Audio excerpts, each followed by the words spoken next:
Hey guys, so I just wanted to come on here and do a couple of the practice questions from that handout with you guys because I think some of them might be a little bit challenging. Okay, so in numbers 6 through 9, they want you to state the transformations that occurred from the parent graph. Okay, so let's take a look at number 6. All right, so number 6 is the square root function. All right, so the minus 3 at the end of that equation shows that we're shifting down 3. And then the plus 4 that's underneath the radical or inside the function's argument shows that we're moving left 4. Okay, so when it says state the transformations that occurred, that's all they're looking for. All right, so let's look at number 7. So number 7, the negative in front, that means that we reflect over the x-axis.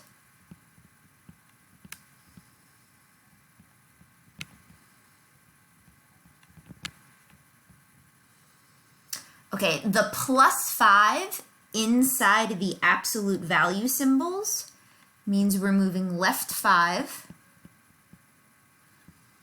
And then the plus 6 at the end means we're moving up 6. Okay? And again, this is stuff that you can verify on your calculator, right? So for example, in number 7, if you go to your calculator, all right, in Y1, you can type in the absolute value of x. So go to Math, scroll over to Number, hit choice number 1.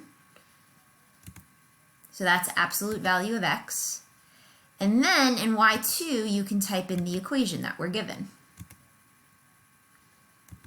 So it's the negative absolute value of x plus 5 plus 6.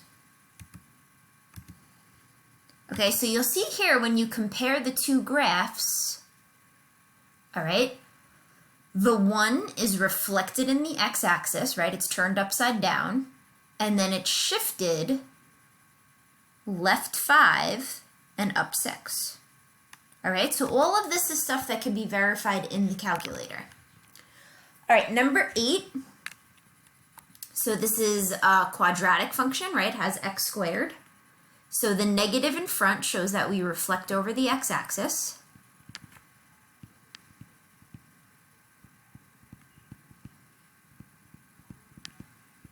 Okay. Multiplying by 2, so since we're multiplying by a number greater than 1, this is going to be a vertical stretch of 2.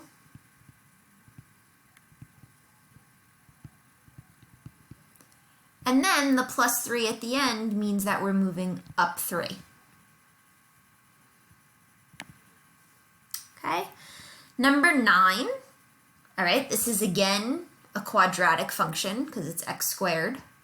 All right, so the negative in front means we're reflecting over the x-axis.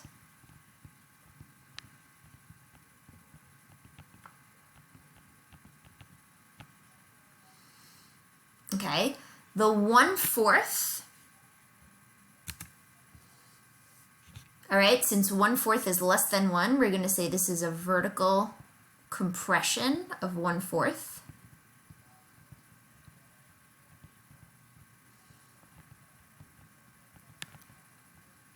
So that's where the graph gets wider, all right? The plus 2 inside the parentheses or inside the function's argument means that we're going left 2. And then the minus 2 at the end means we're shifting down 2.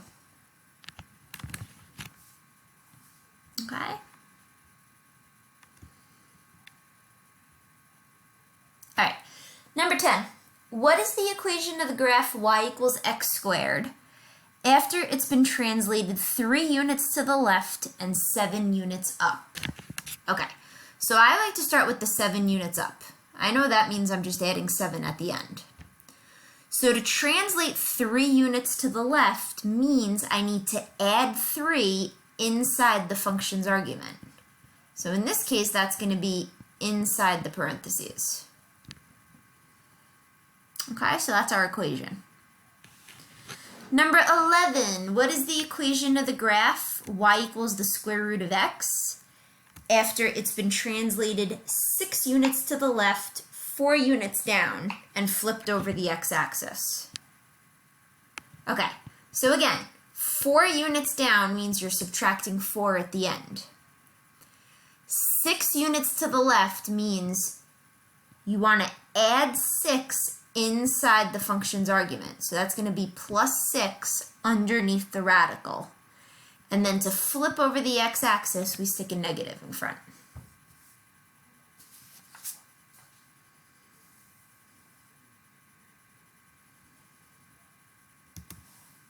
Okay, number 12. All right, so number 12, they want us to do a sketch. All right, so this is the symbol for absolute value. So we're dealing with the absolute value function. All right, and we have 3 transformations occurring here. Okay, the negative in front means we're reflecting over the x-axis.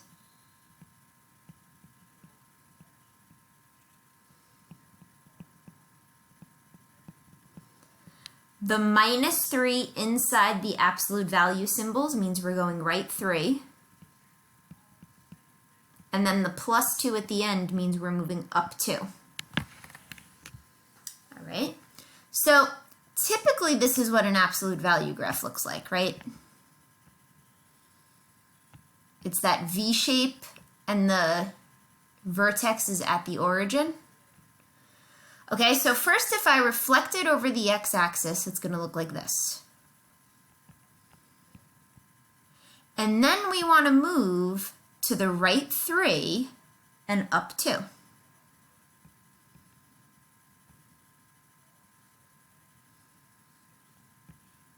Okay, so that's what our final answer is going to look like.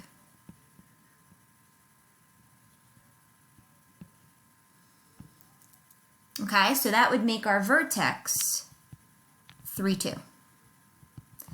And again, if this is something you guys are stuck on, put it in your calculator. Right, so if I graph this in the calculator, we got negative absolute value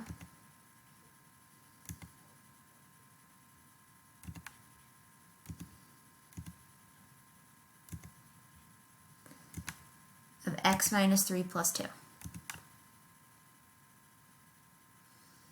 All right.